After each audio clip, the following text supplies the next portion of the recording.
Hello and welcome to English A to Z by Mayank Vaid. दोस्तों, हम आज सोशल साइंस क्लास 10 का chapter 14 transportation, communication and trade के बारे में देखेंगे। तो इसके पहले पार्ट में हम ट्रांसपोर्टेशन का कॉन्सेप्ट क्या है, what is the definition of transportation, Indian roadways, Indian railways and waterways के बारे में डिटेल डिस्कशन करेंगे। तो चलिए शुरू करते हैं। Transportation, communication and trade part 1। So the first one, concept of transport. Transport क्या है? Transport means transfer of people or goods from one place to another. तो ट्रांसपोर्ट यानी कि परिवहन का अर्थ है लोगों को या सामान को एक स्थान से दूसरे स्थान पे ले जाना यानी कि स्थानांतरित करना। After agriculture became a part of man's life, he started living a sedentary life. तो मनुष्य के जीवन में कृषि उसका हिस्सा बनने के बाद मनुष्य का जो जीवन है वो घूमता नहीं रहा पर एक जगह पे स्थिर होने लगा। In the interim places in the Himalayas, the yak is used for transportation. तो हिमालय के जो अंतरिम जगह है वहां पे परिवहन के लिए याक नाम के प्राणी का इस्तेमाल होता है। For mountain climbing the mountaineers use the services of Bhotia people to carry goods. तो पर्वतारोहण के लिए माउंटेनियर सामान ढोने के लिए भोटिया लोगों की सेवा लेते हैं। Elephants, mules and horses are used for transportation in mountainous areas. तो ज्यादातर पहाड़ी क्षेत्रों में परिवहन के लिए हाथी, घोड़े और खच्चर का उपयोग किया जाता है। Camels are the best for transportation in the desert. तो रेगिस्तान में परिवहन के लिए ऊंट सर्वोत्तम माना जाता है। In India, there are many modes of transportation like land, water, air, pipelines and ropeways. तो भारत में परिवहन के कई साधन हैं जैसे कि भूमि, जल, वायु, पाइपलाइन और ropeway. Transportation is an important link between producers and consumer. तो परिवहन जो है वो प्रोड्यूसर एंड कंज्यूमर यानी कि उपभोक्ता एंड उत्पादक के बीच का एक महत्वपूर्ण हिस्सा यानी कि कड़ी है। It is the basic of economic, social and political development of the country. तो परिवहन देश के आर्थिक, सामाजिक और राजनीतिक विकास का मुख्य आधार है। Of the total national transportation system, roadways from about 83%, railways about 9%, airways about 6% and waterways about 2%. तो भारत का जो भी राष्ट्रीय परिवहन प्रणाली है उसमें रोडवेज सबसे ज्यादा इस्तेमाल होता है। 83% रोडवेज से ट्रांसपोर्टेशन होता है, 9% रेलवे से, हवाई मार्ग से 6% एंड पानी के रास्ते से सिर्फ 2% ट्रांसपोर्टेशन यानी कि परिवहन होता है। तो एक रीत हम बोले तो ये है कि भारत में ज्यादातर ट्रांसपोर्टेशन रोडवेज यानी कि सड़क के माध्यम से होता है। इंडियन रोडवेज तो भारतीय सड़क मार्ग क्या है ये? There was a road network during the rules of Chandragupta Maurya and Emperor Ashok. तो ऐसा माना जाता है प्राचीन भारत में चंद्रगुप्त मौर्य के समय और सम्राट अशोक के समय भी सड़क का पूरा नेटवर्क था। The road system in India is the third largest in the world after America and China. तो भारत का जो रोड मार्ग का प्रणाली है यानी कि रोड सिस्टम है वो अमेरिका और चाइना के बाद तीसरे स्थान पे आता है। Indian roadways are classified into 5 categories. तो भारतीय सड़कें जो है वो 5 अलग अलग प्रकार में बांटी जा सकती है, जिसमें सबसे पहला है नेशनल हाईवे यानी कि राष्ट्रीय धोरीमार्ग, फिर आता है स्टेट हाईवे यानी कि राज्य धोरीमार्ग, फिर आता है डिस्ट्रिक्ट रोड यानी कि जिला रोड, फिर विलेज रोड एंड फिर आता है बॉर्डर रोड। और ये हर एक को अलग अलग कलर से दिखाया जाता है, आप ये नीचे पिक्चर में देख सकते हो। भारत में सबसे ज्यादा नेटवर्क या सबसे ज्यादा अहम हिस्सा है तो वो नेशनल हाईवेज है, उसके बाद state highway, district, village and border roads. Border roads का भी अपना अलग से अहमियत है। तो सबसे पहला नेशनल हाईवेज यानी कि राष्ट्रीय राजमार्ग या धोरीमार्ग. The roads connecting cities, ports, capitals are called national highway, that is fondly known as NH. तो शहर, बंदरगाह, राजधानी को जोड़ने वाली सड़कों को राष्ट्रीय धोरीमार्ग यानी कि NH कहा जाता है. Central government looks after their maintenance, और केंद्र सरकार ये सारे रोड्स यानी कि सड़कों का रख रखाव और ध्यान रखती है. Longest national highway, that is number 44, linking Srinagar and Kanyakumari. Bharat का सबसे बड़ा राष्ट्रीय राजमार्ग नंबर 44 है जो श्रीनगर और कन्याकुमारी को जोड़ता है. आप नीचे पिक्चर में ये ब्लू लाइन में देख सकते हो जो सबसे बड़ा नेशनल हाईवे है. ये ब्लू कलर का जो दिख रहा है यहाँ श्रीनगर से शुरू होता है और यहाँ कन्याकुमारी तक खत्म होता है. ये जो पूरा है that is National Highway number 44. Then the four metro cities like Delhi, Mumbai, Kolkata and Chennai are interlinked by the Golden Quadrilateral Highway System. उसके बाद जो है भारत के चार प्रमुख महानगर दिल्ली, मुंबई, कोलकाता एंड चेन्नई, उसको स्वर्णिम चतुर्भुज राजमार्ग यानी कि गोल्डन क्वाड्रिलेटरल हाईवे सिस्टम से जोड़ा गया है. और अहमदाबाद वडोदरा का जो एक्सप्रेसवे है उसी का एक हिस्सा है. Goa and the union territories of Chandigarh, Puducherry and Delhi have more national highways. Goa तथा केंद्र शासित प्रदेश चंडीगढ़, पुडुचेरी एंड दिल्ली में सबसे ज्यादा नेशनल हाईवेज का नंबर है. National highways number 27, 41, 47, 141, 147 pass through Gujarat. तो गुजरात से होकर नेशनल हाईवे नंबर 27, 41, 47, 141 एंड 147 पास होते हैं, यानी कि ये सारे हाईवे नंबर्स गुजरात से निकलते हैं. The national highways also connect India with neighboring countries like Myanmar, Pakistan, Nepal, Bhutan, Bangladesh and China.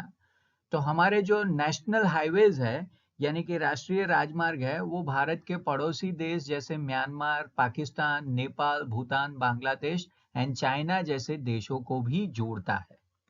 Then the state highways, they are important for trade and industries. तो स्टेट हाईवेज जो है वो व्यापार और उद्योगों के लिए काफी महत्वपूर्ण है. They connect all the districts and national highways. ये ज्यादातर जिलों की यानी कि डिस्ट्रिक्ट और नेशनल हाईवेज को जोड़ता है. The responsibility of construction and maintenance of this road is with the state governments. तो ये जो रोड्स है उसके निर्माण और रख रखाव की जिम्मेदारी राज्य सरकारों को सौंपी गई है. एंड द डिस्ट्रिक्ट रोड यानी कि जिला road. These roads connect villages and the main cities with the district headquarters. ज्यादातर ये रोड्स जो है वो गांव और मुख्य शहरों को डिस्ट्रिक्ट का जो हेडक्वार्टर्स यानी कि जिला मुख्यालय होता है उससे जोड़ता है. Today they are metal road. आज सारे डिस्ट्रिक्ट रोड जो है वो पक्की सड़कें बन गई है. They are maintain by district panchayat और इनका रख रखाव जिला पंचायत द्वारा किया जाता है. फिर आता है विलेज रोड्स यानी कि गांव की सड़कें. The construction and maintenance of the road is done by gram panchayat. तो ये सड़कों का निर्माण और रख रखाव का काम ग्राम पंचायत करती है. This roads which connect the roads passing by the village are unmetal so they are not useful in rainy season. तो गांव से गुजरने वाली ये सड़कों को जोड़ने वाली सड़कें काफी कच्ची होती है और इसीलिए मॉनसून सीजन में इसका ज्यादा इस्तेमाल नहीं होता है.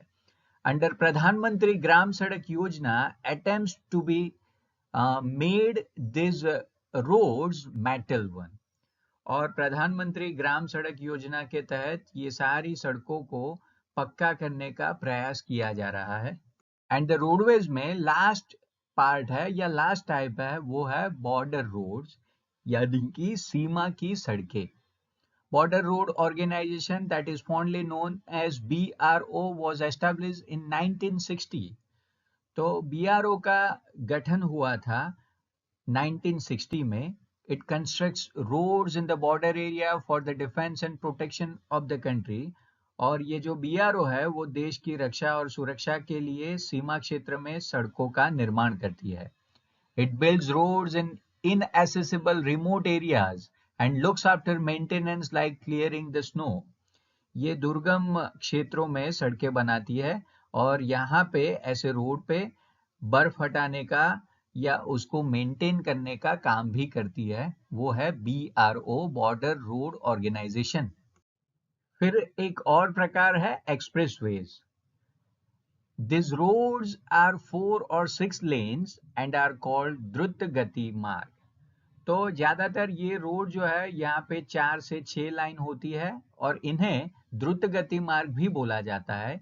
Speed can be maintained on them as there are no U-turns, crossroads and railway crossing.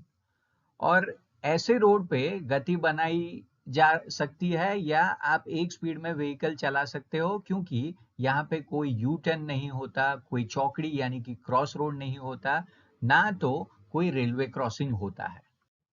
Suggestions to remove traffic problem. तो ट्रैफिक की समस्या दूर करने के लिए सुझाव. Traffic congestion is a big problem in cities during peak hours. तो traffic का प्रॉब्लम शहरों में पीक आवर्स में सबसे ज्यादा होता है और ये अपने आप में एक बड़ी चैलेंज है. This is due to increase in population and increase in number of vehicles. और इसके पीछे का रीजन है, ये ट्रैफिक कंजेशन होने का मुख्य रीजन है बढ़ती आबादी, लोगों की बढ़ती आबादी और उसके साथ साथ वाहनों की भी बढ़ती आबादी. मतलब इंसानों की और व्हीकल्स दोनों की आबादी बढ़ती रहती है और इसी से ये ट्रैफिक कंजेशन का प्रॉब्लम स्पेशली cities में होता है. Many times it takes hours to regulate the traffic and this causes problems for office goers and ambulance. कभी कभी तो ये ट्रैफिक को नियंत्रित करने के लिए घंटे लग जाते हैं और इस दौरान ऑफिस जाने वाले लोग या एम्बुलेंस को काफी समस्याओं का सामना करना पड़ता है. The main steps to be kept in mind to stop traffic problems are. तो ट्रैफिक की समस्या रोकने के लिए ध्यान में रखने वाले मुख्य कदम यहाँ पर दिए गए हैं. Do not drive a vehicle without driving licence. बिना ड्राइविंग लाइसेंस के व्हीकल मत चलाओ. Put radium stripe and reflectors on the rear of the vehicle. और आपके व्हीकल के पीछे रेडियम पट्टी और रिफ्लेक्टर लगाओ. Do not overtake unless it is absolutely necessary and don't overspeed. जब तक आवश्यक न हो तब तक ओवरटेक न करें और ज्यादा स्पीड में यानी कि ओवर स्पीड व्हीकल मत भगाए. Do not drive on wrong side in a one way road. One way road पे कभी भी गलत साइड यानी कि रॉन्ग साइड पे ड्राइव मत करें. Side mirrors and centre mirror should be used. और व्हीकल में जो साइड मिरर या सेंटर मिरर होता है उसका सही इस्तेमाल करना चाहिए. Break lights and side showing lights should be working.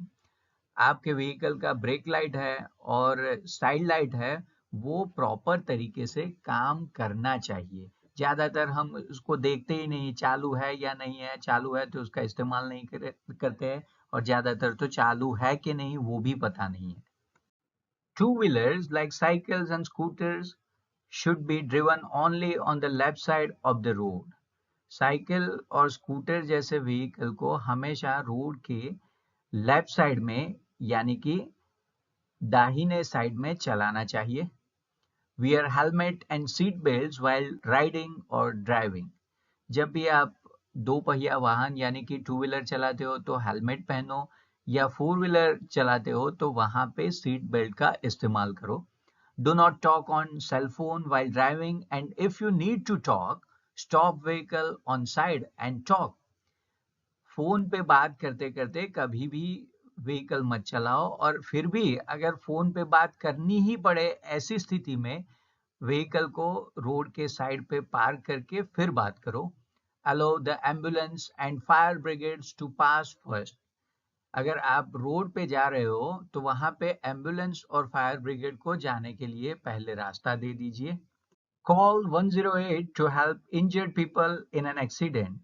अगर कहीं पे एक्सीडेंट हुआ है तो ऐसे टाइम पे 108 पे कॉल करके घायल लोगों की मदद करो.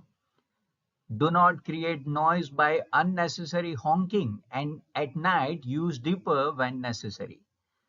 आवश्यक न हो तो हॉर्न बजा के शोर न मचाओ, और रात के टाइम आवश्यकता होने पर ही डीपर लाइट का इस्तेमाल करो। Keep first aid box and fire extinguisher in vehicle. तो वाहन में हमेशा first aid box and fire extinguisher रखे, ताकि क्रिटिकल टाइम पे ये चीजें काम आ सके। Follow the traffic signals and don't use horn in no horn zone. Traffic signal का पालन करें और नो हॉर्न जोन में हॉर्न का उपयोग न करें। Walk down to nearby places और यूज अ साइकिल। नजदीकी जगह पे पैदल जाए या तो साइकिल का इस्तेमाल करें। पेट्रोल की बर्बादी नहीं करनी चाहिए। Then railways in India. Indian railways is the largest public sector enterprise. भारतीय रेलवे सबसे बड़ा सार्वजनिक क्षेत्र है। It is the main medium of transportation which contributes in the field of defense, economy, trade, culture, agriculture and industry. तो ये transportation का सबसे अहम माध्यम है, स्पेशली अर्थतंत्र के लिए, संस्कृति के लिए, कृषि के लिए, उद्योग के लिए एंड संरक्षण क्षेत्र के लिए। India ranks first in Asia and second in the world in rail network. तो भारत का एशिया में प्रथम क्रमांक है और दुनिया में दूसरा क्रमांक है रेलवे नेटवर्क के दृष्टि से। The first railway line in India was started in 1853 between Mumbai and Thane. तो भारत में पहला रेलवे लाइन मुंबई और ठाणे के बीच 1853 में शुरू किया गया था, जिसका नीचे मैंने पिक्चर दे के रखा है, और इसी को याद करते इंडियन पोस्टल सर्विसेज ने ये पोस्ट टिकट भी रिलीज किया था। तो भारत में रेलवे की पटरी के हिसाब से, यानी कि गेजेस के हिसाब से, 3 प्रकार की रेलवेज है। There are 3 types of gauges: broad, meter and narrow gauge.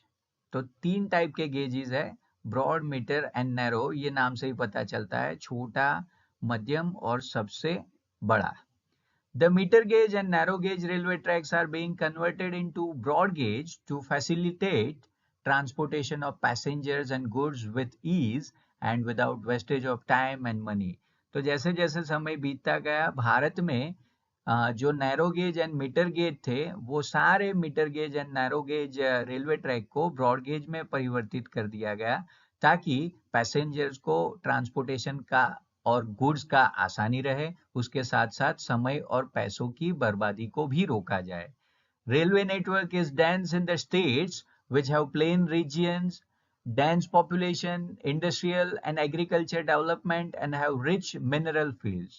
तो भारत में ऐसे राज्य जहां पे मैदानी क्षेत्र ज्यादा है या आबादी ज्यादा है, यानी कि पॉपुलेशन ज्यादा है, या वहां पे कृषि एवं औद्योगिक विकास ज्यादा है, या तो मिनरल्स ज्यादा है, ऐसी जगहों पे रेलवे का नेटवर्क काफी बड़ा यानी कि काफी घना रहेगा। Large cities like Kolkata, Delhi, Jaipur have metro rails also.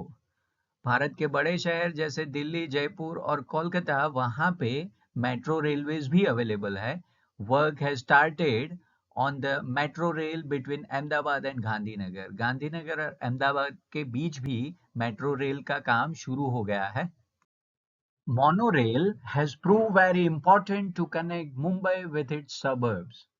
तो काफी सारे बड़े शहरों में मेट्रो रेल्स भी लगा है, वहीं पे मुंबई और उसके नजदीकी छोटे छोटे विस्तार को जोड़ने के लिए मोनोरेल का भी शुरुआत किया गया है। आप नीचे पिक्चर में मोनोरेल देख सकते हो। Railways are useful for transporting soldiers, weapons and food grains during natural calamities. तो नेचुरल कैलेमिटीज यानी कि प्राकृतिक तकलीफों के दौरान, यानी बाढ़ आ गई, सूखा पड़ गया, ऐसे प्रॉब्लम के टाइम पे रेलवे सैनिकों का या हथियार का या खाने की चीजों को परिवर्तित करने का, यानी कि ट्रांसपोर्ट करने के लिए सबसे अहम माध्यम है। The Konkan railways passing through the hilly region in Western India is a fine example of engineering skill, with the tunnels built in the almost inaccessible areas.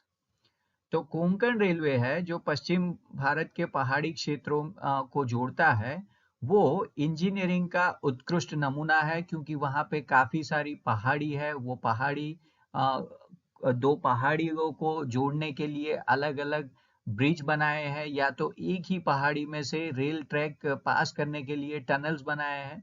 तो इसी के चलते ये रेल लाइन, यानी कि ये जो पूरा कोंकण रेलवे रूट है, वो इंजीनियरिंग का एक मार्वल, यानी कि इंजीनियरिंग कौशल का एक उत्कृष्ट उदाहरण है।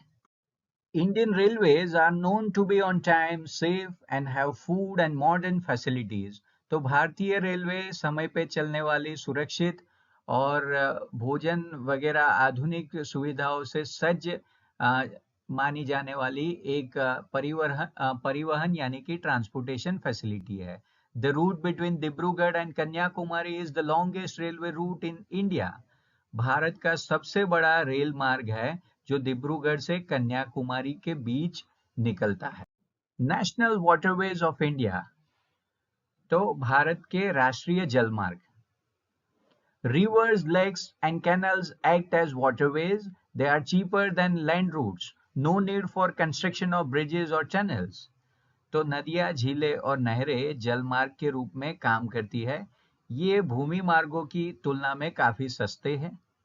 यहाँ पे रोड बनाने का या ब्रिज बनाने का या टनल बनाने का कोई ज़रूरत नहीं है, कोई आवश्यकता नहीं है, और इसीलिए ये काफ़ी सस्ते हैं।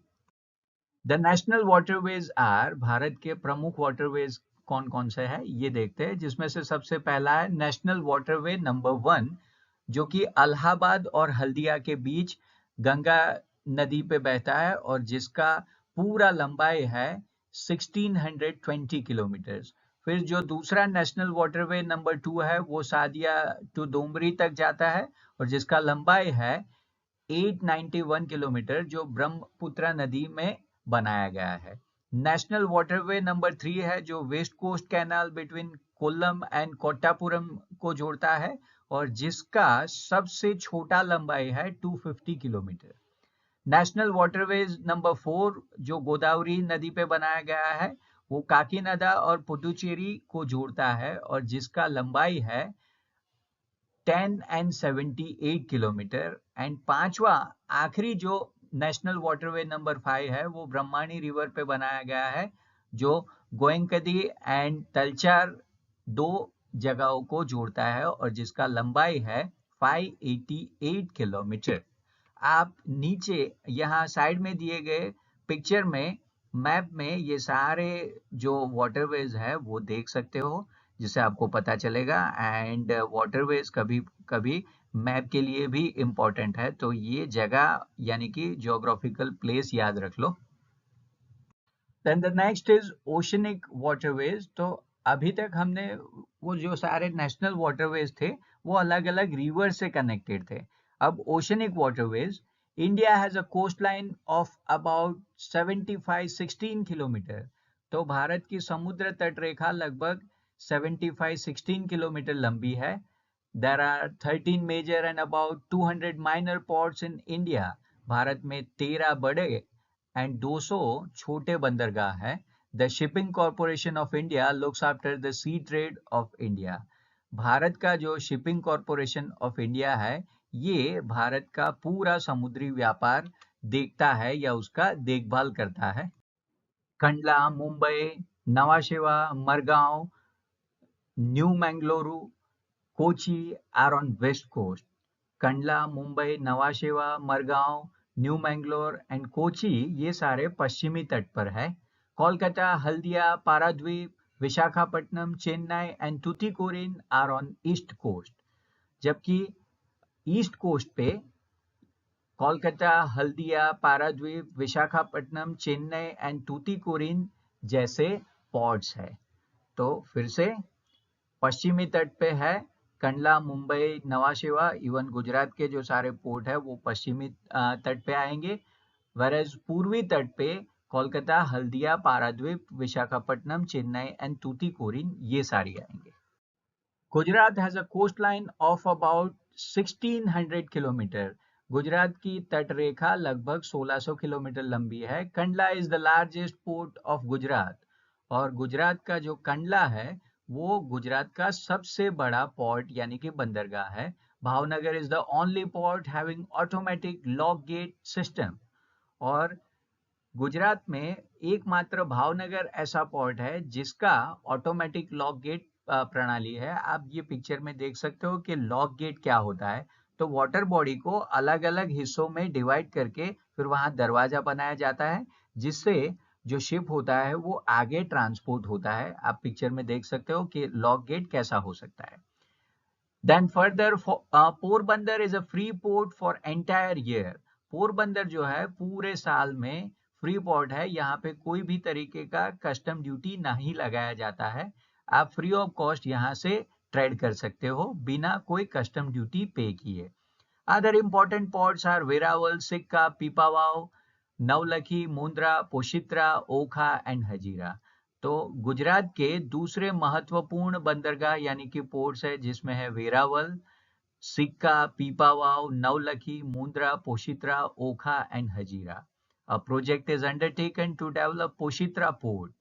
और पोशित्रा पोर्ट को विकसित करने के लिए एक प्रोजेक्ट यानी कि परियोजना भी शुरू की गई है।